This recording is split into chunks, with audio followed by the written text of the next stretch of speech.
Video content has been made available for information and educational purpose only. Unidirectional trade strategy is a copyright content of IFMC. Good morning and welcome to the episode of तैयारी अगले सप्ताह की। दोस्तों, आज देख रहे हो आप लोग की डिफरेंट सेटअप है क्योंकि दिल्ली में आज इलेक्शंस हैं, ऑफिस बंद है। तो आज का तैयारी अगले सप्ताह का वीडियो जो है वो मैं घर से ही शूट कर रहा हूँ क्योंकि मुझे लगता है कि ये वाला बड़ा इंपॉर्टेंट एपिसोड होगा क्योंकि अब एक बड़ा पीक टाइम चल रहा है इस समय इलेक्शंस का, और इस समय बहुत सारे ट्रेडर्स और स्टूडेंट्स सभी का एक ही सवाल कि सर इलेक्शन रिजल्ट्स के बाद अब क्या होगा मार्केट का रुख। तो हाँ दोस्तों, आज इसी के ऊपर मैं आपके साथ बात करूंगा।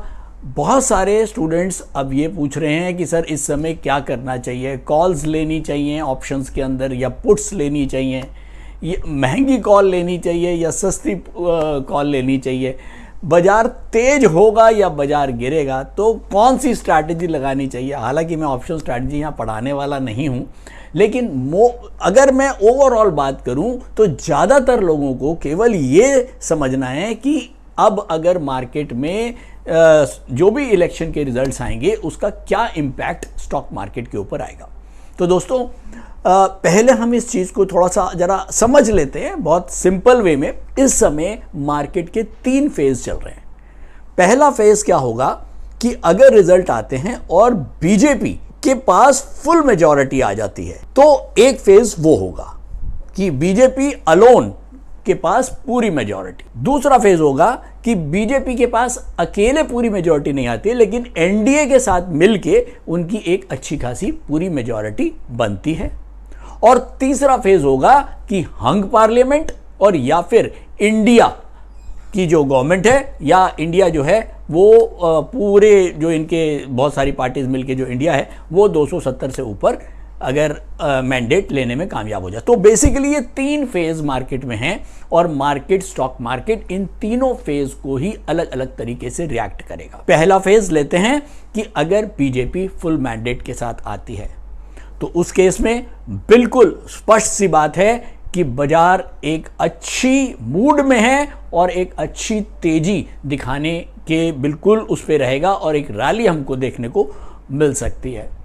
अब अगर मैं बात करूं इस समय अगर जो करंट सिनेरियो है जहां पर इंडेक्स चल रहा है, ये कौन सा फेज है दोस्तों, ये मान के चलिए कि हम लोग जो है वो ऑलमोस्ट स्टॉक मार्केट प्रेडिक्ट कर चुका है या फोरकास्ट कर चुका है कि बीजेपी की फुल मेजॉरिटी आने वाली है और हम पहले फेज में करंट सिनेरियो में चल रहे हैं। तो अगर तो ये हो गया तो ये करंट सिनेरियो बरकरार रहेगा और हम एक बाजार में चीयर और जॉय का जो माहौल है वो और बनेगा, तो एक अच्छी रैली और हमको देखने को मिल सकती है। और अब ऐसे में बात आती है कि कौन कौन से सेक्टर्स चलेंगे। दोस्तों, सेक्टर बहुत स्पष्ट सी बात है, अगर बीजेपी फुल मैंडेट के साथ आती है तो इंफ्रास्ट्रक्चर, सीमेंट और हेवी इंडस्ट्रीज, इस तरह के जितने भी सेक्टर्स हैं जो जिसमें बीजेपी या जो बीजेपी ने जिसके ऊपर काम किया हुआ है जिन सेक्टर्स के ऊपर, वो सेक्टर्स बिल्कुल चलेंगे। अब बात आती है दूसरे फेज की। अगर बीजेपी पूरी मेजॉरिटी के साथ नहीं आती है लेकिन हाँ एनडीए के साथ मिलके एक इनकी अच्छी खासी मेजॉरिटी बन जाती है और ये सरकार बनाते हैं, तो उस केस में क्या होगा, वो हमारा नीचे का फेज है जहां पर मार्केट थोड़ा सा रिएक्ट करेगा, थोड़ा सा मार्केट नीचे की तरफ आएगा। अब यहां पर हम मान के चल सकते हैं कि ये दोनों ही फेज एक अच्छे फेज हैं। हाँ, ऐसे में जरूर है कि अगर बीजेपी की पूरी मेजॉरिटी नहीं आती है तो कुछ ना कुछ रिएक्शन थोड़ा बहुत मार्केट में देखने को मिल सकता है। लेकिन अगर तीसरा फेज हुआ यानी कि हंग पार्लियामेंट या इंडिया गवर्नमेंट आ जाती है, इंडिया कोलिजन के साथ अगर गवर्नमेंट बनती है, तो उस समय एक मार्केट के अंदर बहुत ज़बरदस्त गिरावट हमको देखने को मिल सकती है क्योंकि बीजेपी ने पिछले जो भी पॉलिसीज़ बनाई हैं उनके ऊपर एक क्वेश्चन मार्क लगेगा, बहुत सारे उथल पुथल मचेंगे और कहीं ना कहीं हमको एक बड़ी गिरावट ज़रूर देखने को मिल सकती है। तो उससे आप बहुत ज़्यादा बिल्कुल आपको सतर्क रहना चाहिए क्योंकि स्टॉक मार्केट में हम कुछ भी दरकिनार नहीं करते हैं और जो लोग दरकिनार करते हैं वो रिस्क को बेसिकली आंखें उसके आगे बंद करते हैं। तो हमें आंखें बंद नहीं करनी है। एक प्रूडेंट इन्वेस्टर को ये ध्यान रखना है कि केवल उतना ही पैसा मार्केट में लेके चले जितना वो, अगर मार्केट में कुछ भी होता है तो उसको, अगर नुकसान होता है तो उसको झेल पाए। अब ऐसे में अगर ये तीसरा फेज होता है तब कौन सा सेक्टर, तब तो बहुत स्पष्ट सी बात है कि अगले 7, 8, 9 महीने बाजार एक हल्के और जबरदस्त मंदे में रहेगा। और ऐसे में जो सेक्टर चलते हैं वो चलते हैं एफएमसीजी, कंज्यूमर, केवल कंज्यूमर सेक्टर ही रह जाएगा जिसके अंदर हमें कुछ खरीदारी देखने को मिलेगी ऐसे टाइम पर।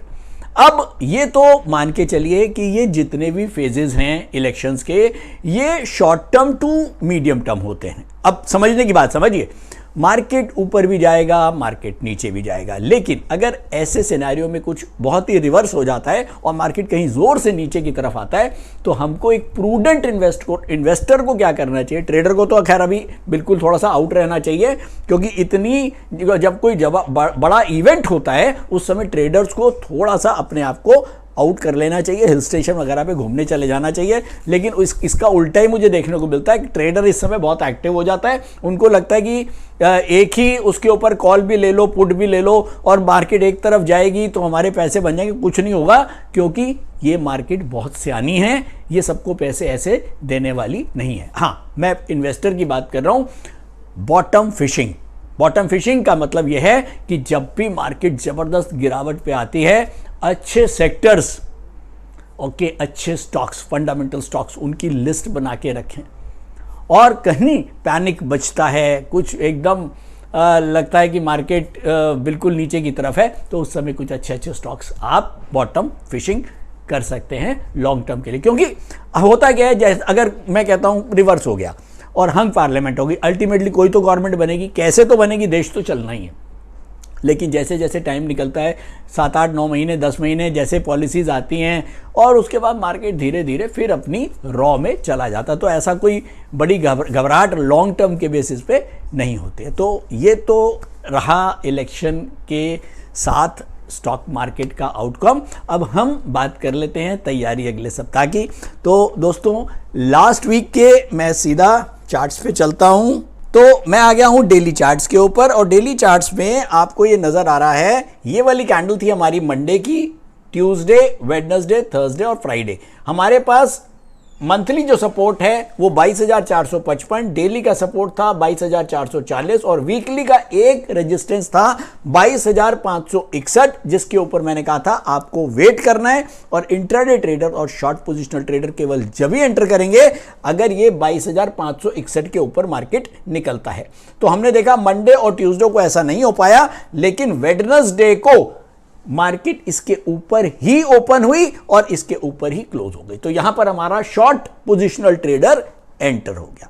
जब उसको मिला, मंथली, वीकली, डेली तीनों के ऊपर मार्केट ऊपर हुआ और अल्टीमेटली आपने देखा कि 22,600 से अगले ही दिन 22,900 और 23,000 तक करीब 400 से 500 पॉइंट निफ्टी की मूव, हमको बड़ी मूव देखने को मिल गई। 400 पॉइंट निफ्टी का मतलब हो गया करीब 1200 से 1300 पॉइंट सेंसेक्स। तो ये कमाल है जब हम लेवल बेस्ड ट्रेडिंग करते हैं और हमारे लेवल्स बहुत सटीक होते हैं। तो ओवरऑल मार्केट, अगर जो हमने लास्ट टाइम देखा था और मैंने पूरी वीडियो इसके ऊपर बनाई थी कि कैसे मंथली लेवल्स के नीचे मार्केट गया, लेकिन 9 दिन से ज्यादा सस्टेन नहीं हुआ और अल्टीमेटली वापस मंथली सपोर्ट के ऊपर मार्केट आया और अब नए हाई के साथ निफ्टी नया हाई बना चुका है। 23,000 को निफ्टी जो है वो टच कर चुका है। तो दोस्तों, ये है पिछले हफ्ते का। अब हम बात करते हैं फटाफट करंट वीक का। करंट वीक से पहले मैं आपको नोट कराता हूं निफ्टी के लेवल्स। पहले निफ्टी के लेवल्स फटाफट नोट करेंगे। यूडीटीएस स्क्रीनर पर मैं आ गया हूं और यूडीटीएस स्क्रीनर यहां क्या कह रहा है, हमको जो सेंटीमीटर है वो इस समय dark green zone, dark green zone का मतलब आपको पता है मंथ, वीक और डे तीनों ही इंटरवल के ऊपर हम ऊपर हैं। चलिए नोट करें जल्दी से निफ्टी के लेवल्स। निफ्टी दोस्तों डेली के ऊपर अपवर्ड है, सपोर्ट है 22,930 रुपए 75 पैसे। हो सकता है आपको नजर नहीं आ रहा, लेकिन मैं आपको बोल रहा हूं, आप नोट करें। वीकली सपोर्ट है 22,404 रुपए 55 पैसे और मंथ का सपोर्ट है 22,455 रुपए। तो अल्टीमेटली मंथ, वीक और डे तीनों के ऊपर ही निफ्टी अपवर्ड है। चलिए फटाफट नोट करते हैं बैंक निफ्टी की लेवल्स। तो बैंक निफ्टी डेली के ऊपर अपवर्ड है, 48,668 रुपए का सपोर्ट है। बैंक निफ्टी वीकली के ऊपर डाउनवर्ड है, रेजिस्टेंस है 49,174 रुपए 55 पैसे और मंथ के ऊपर बैंक निफ्टी अपवर्ड है, सपोर्ट है 47,391.05। तो अल्टीमेटली ये हैं बैंक निफ्टी और निफ्टी के लेवल्स। और अब हम चलते हैं सीधा कंक्लूजन के ऊपर। ओवरऑल इस समय सबसे बड़ा इवेंट चल रहा है इलेक्शंस और उसके रिजल्ट्स। तो इस समय बाकी जितने भी छोटे और इवेंट और डेटा हैं उनको मैं अभी नज़रअंदाज करता हूं और मैं अब सीधा चलता हूं चार्ट्स के ऊपर। ये मैंने चार्ट्स लगा दिए हैं करंट वीक के, ये लीजिए। यहां पर ये तीनों सपोर्ट मैंने मार्क कर दिए हैं। वीकली सपोर्ट है 22,404 रुपए, मंथ का सपोर्ट है 22,455 रुपए और डे का सपोर्ट है 22,930 रुपए। हम बंद हुए हैं 22,957। तो 22,957 के ऊपर हम चल रहे हैं। ओवरऑल मार्केट टेक्निकली एक बुल रन के अंदर ही चल रही है, चाहे वो शॉर्ट टर्म हो चाहे वो लॉन्ग टर्म हो। तो जितने भी शॉर्ट पोजिशनल ट्रेडर्स हैं और इंट्राडे ट्रेडर्स हैं उनके लिए 22,930 एक अहम सपोर्ट का काम करेगा। इसके ऊपर मार्केट है और इंट्राडे यूडीटीएस के जो हिसाब से अगर मार्केट निफ्टी अपवर्ड है तो आप बुल बास्केट्स बना के काम कर सकते हैं। और अगर 22,930 के नीचे रहता है मार्केट तो अवॉइड करें किसी भी किस्म की एक तरफा पोजीशन के लिए। तो इन नटशेल अब हमारे पास 4 या 5 ट्रेडिंग डेज हैं और उसके बाद रिजल्ट आउट हो जाएंगे 4 जून को। तो 4 जून तक मेरी सलाह में कोई भी बड़ा रिस्क ना लें। अगर किसी को काम करना है तो हाँ, ये मान के चलें जो मैंने बताया कि पहला फेज बीजेपी फुल मेजॉरिटी के साथ, दूसरा फेज बीजेपी एनडीए के साथ। तो ये दोनों को मिला के ही कुछ आप ऑप्शंस के अंदर काम करें, वो बेटर होगा। हाँ, अगर आप कुछ छोटी सी टिप मांगेंगे तो मैं ये ज़रूर बोल सकता हूं कि अगर आप ऑप्शंस में काम कर रहे हैं तो कोशिश ये करें कि केवल एक तरफा पोजीशन ना लें। अगर आपने निफ्टी का फ्यूचर लिया हुआ है तो उसके साथ जो इन द मनी कॉल है, इन द मनी कॉल मतलब जो थोड़ी महंगी वाली कॉल होती है, उसको बेच के हेज करके रखें। इससे फायदा क्या होगा कि अगर मार्केट बढ़ जाता है पहले फेज को मानते हुए तो हमको एक अच्छा खासा प्रॉफिट आएगा। लेकिन अगर दूसरा फेज भी रह जाता है तो क्या होगा, मार्केट थोड़ा नीचे आ जाएगा लेकिन स्टिल हमारा प्रॉफिट थोड़ा कम हो जाएगा, लेकिन नुकसान से हम बच सकते हैं। और हाँ, केवल नेकेड पोजीशन नहीं होनी चाहिए, चाहे दूर की एक पुट सस्ती वाली भी लेके रखें 5 रुपए की 10 रुपए की, जो एक इंश्योरेंस आपके सौदे को करके देता है।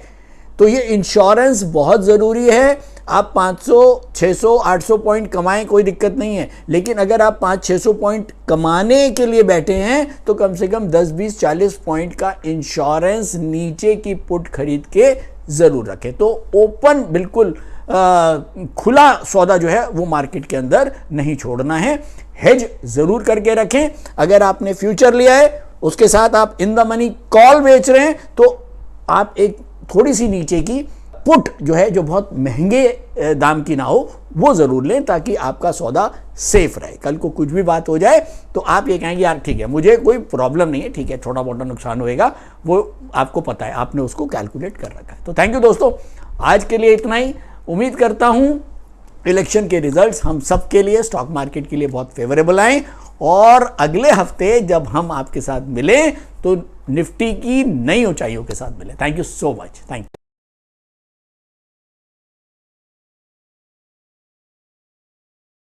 स्टॉक ट्रेडिंग के दौरान मुझे क्या खरीदना चाहिए और मुझे क्या बेचना चाहिए, मुझे कब खरीदना चाहिए और मुझे कब बेचना चाहिए, ये सवाल आपको परेशान करते हैं।